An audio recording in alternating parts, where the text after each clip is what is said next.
पहलगाम हमले के बाद जब भारत ने आतंकी ठिकानों को नेस्तनाबूद किया तो बौखलाया पाकिस्तान सीमा पार से गोलीबारी करने लगा। पाकिस्तान ने आम लोगों को निशाना बनाना शुरू कर दिया। पाकिस्तान के इसी हमले में पुंछ शहर में रहने वाले 2 जुड़वा भाई बहन भी मारे गए। आज उनका पूरा परिवार सदमे में है। जुड़वा भाई बहन जैन अली और उर्फा फातिमा की एक पाकिस्तानी बम ने जान ले ली। दरअसल ऑपरेशन सिंदूर शुरू होने के बाद जब पाकिस्तान ने फायरिंग शुरू की थी तो सीमा से सटे इलाके के लोगों की नींद उड़ गई। सुबह के 6 बजे ही जैन और अरवा के मामा उन्हें घर से निकालकर सुरक्षित जगह पहुंचाने के लिए पहुंचे। बीबीसी की रिपोर्ट में बच्चों की मौसी के हवाले से बताया गया। उन्होंने कहा कि उर्वा का हाथ मां ने पकड़ रखा था और जैन का हाथ पिता ने थामा था। तभी अचानक बम फटा और जैन और उर्वा बुरी तरह घायल हुए।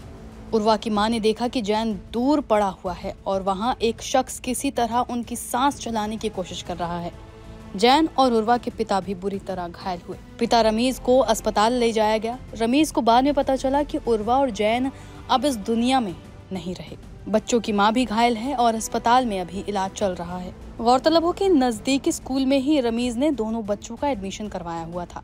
एक दिन पहले दोनों स्कूल से आए और होमवर्क करने के बाद खाना खाकर सो गए। मीडिया रिपोर्ट के मुताबिक पुंछ में क्राइस्ट स्कूल के पास बम गिरा था और वहीं दोनों बच्चों की मौत हो गई। विदेशी सचिव के मुताबिक पुंछ में पाकिस्तान की गोलीबारी में 16 आम लोगों की मौत हुई थी। जैसा आप सब लोग जानते हैं कि इस वक्त जो हालात हैं हमारे मुल्क और पाकिस्तान के बीच में बहुत ही ज्यादा खौफनाक है।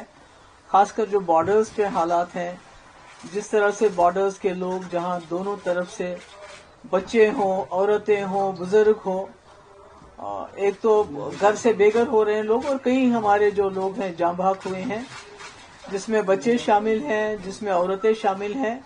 और इस वक्त मैं समझती हूँ कि जरूरत है रेस्ट्रेंट की, इमीडिएटली अर्जेंटली रेस्ट्रेंट होना चाहिए और डीएस्केलेशन की जरूरत है। और अकल दोनों, मुझे लगता है दोनों मुल्कों के जो सरबराह हैं उनको इस वक्त सोच समझ के संजीदगी से ये जो इस वक्त हालात हैं इनको डीएस्केलेट करने की कोशिश करनी चाहिए, क्योंकि दोनों तरफ से जो मासूम इनोसेंट सिविलियंस मारे जा रहे हैं और वो सिविलियंस हैं हमारे जो बॉर्डर के, जो जम्मू कश्मीर के हैं, उन्होंने ये जंग शुरू नहीं की, उनकी जंग ये मर्जी से हो नहीं रही है, पर उसके बावजूद वो बहुत बड़ी कीमत अदा कर रहे हैं इस वक्त। मतलब दिल दहल जाता है जब इंसान देखता है, जैसे आपने पुंछ में देखा अयान अरूबा जो ट्विंस हैं खेल रहे थे तो उसके बाद उनकी खून से लथपथ लाश है। इसी तरह इर्तिजा अब्बास 7 साल का बच्चा जो उस पार के वहां कश्मीर का है।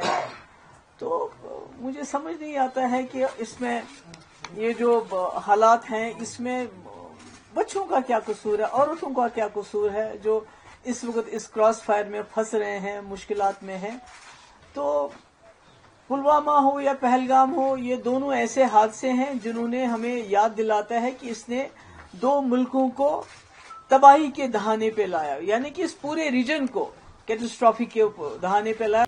बता दें कि भारत ने 22 अप्रैल को पहलगाम में हुए आतंकी हमले के बाद जवाबी कार्रवाई के रूप में 7 मई की सुबह ऑपरेशन सिंदूर शुरू किया था। पहलगाम में हुए आतंकी हमले में 26 लोगों की मौत हुई थी। वहीं इसके जवाब में ऑपरेशन सिंदूर का सफल ऑपरेशन संचालित कर 100 से ज्यादा आतंकियों का खात्मा किया गया। ऑपरेशन की शुरुआत भारत की ओर से अपने इच्छित लक्ष्य को प्राप्त करने के साथ हुई।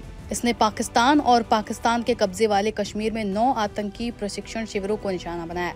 पाकिस्तान को सबसे बड़ा झटका 10 मई की सुबह लगा जब भारतीय वायुसेना ने पाकिस्तान के 8 सैन्य ठिकानों पर हवाई हमले किए, जिनमें हवाई अड्डे, रडार इकाइयां और गोला बारूद के भंडार भी शामिल हैं। ये मामला पड़ोसी देश की ओर से लड़ाकू विमान, मानव रहित लड़ाकू हवाई वाहनों और मिसाइलों का इस्तेमाल कर भारतीय सेना के बुनियादी ढांचे और नागरिक क्षेत्रों पर किए गए हमलों के जवाब में आया था। बताया जा रहा है कि भारतीय वायुसेना ने रफीकी, मुरीद, चकलाला, रहीम यार खान, सुक्कुर, चुनियान, पसरूर और सियालकोट में सैन्य ठिकानों पर हमला किया। रात भर चले घटनाक्रम में भारत द्वारा ऑपरेशन सिंदूर शुरू किए जाने के बाद से दोनों सेनाओं के बीच सबसे भीषण संघर्ष चिन्हित किया गया और इसी संघर्ष के बाद दोनों देशों के बीच युद्ध विराम की घोषणा हुई। हमें एयर डिफेंस ऑपरेशन सिंदूर के एयर डिफेंस की कार्रवाई को एक कॉन्टेक्स्ट में समझने की आवश्यकता है। मैंने आपको कल बताया था कि पिछले कुछ सालों में आतंक की गतिविधियों का कैरेक्टर जो है उसमें कुछ बदलाव आ रहा था। अब हमारी मिलिट्री के साथ साथ मासूम सिविलियंस जो कि अपना बचाव करने में विफल थे, उन पर भी हमले हो रहे थे। 2024 में जम्मू सेक्टर में शिवखोरी मंदिर को जाते हुए यात्री और इस साल अप्रैल में पहलगाम में मासूम पर्यटक इस खतरनाक ट्रेंड के विशेष उदाहरण हैं। पहलगाम तक पाप का ये घड़ा भर चुका था। उसके बाद जो हुआ उसके बारे में हम कल विस्तार में बातचीत कर चुके हैं। क्योंकि आतंकियों पर हमारे सटीक हमले लाइन ऑफ कंट्रोल और इंटरनेशनल बाउंड्री को पार करे बिना किए गए थे, हमें पूरा अंदेशा था कि पाकिस्तान का वार भी बॉर्डर के उस पार से ही होगा। इसलिए हमने अपनी एयर डिफेंस की पूरी तैयारी पहले से ही कर ली थी। हमारी इन्वेंट्री में शामिल counter manned aerial systems, electronic warfare के साधन और एयर डिफेंस वेपन्स का इंडियन एयरफोर्स के इसी प्रकार के सिस्टम्स के साथ एक अनोखा मिश्रण किया गया।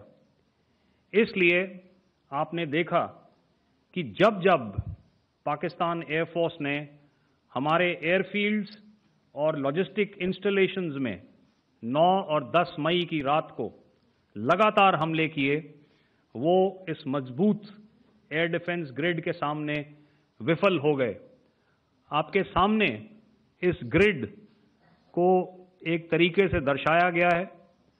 आप देख रहे हैं कि इंटरनेशनल बाउंड्री से कितनी layers, radars, counter unmanned aerial systems, उसके पीछे शोल्डर फायर्ड वेपन्स, हमारे विंटेज एयर डिफेंस वेपन्स जो कि काफ़ी सालों से हमारी सेना में हैं। एयर मार्शल भारती ने भी उसके बारे में बात करी। और लास्ट में हमारे modern air defence weapon systems. तो कोई मौका नहीं था कि पाकिस्तान एयरफोर्स ये मल्टी टियर डिफेंस को पार करके पीछे हमारी एयरफील्ड्स या लॉजिस्टिक इंस्टॉलेशंस को टारगेट कर पाए।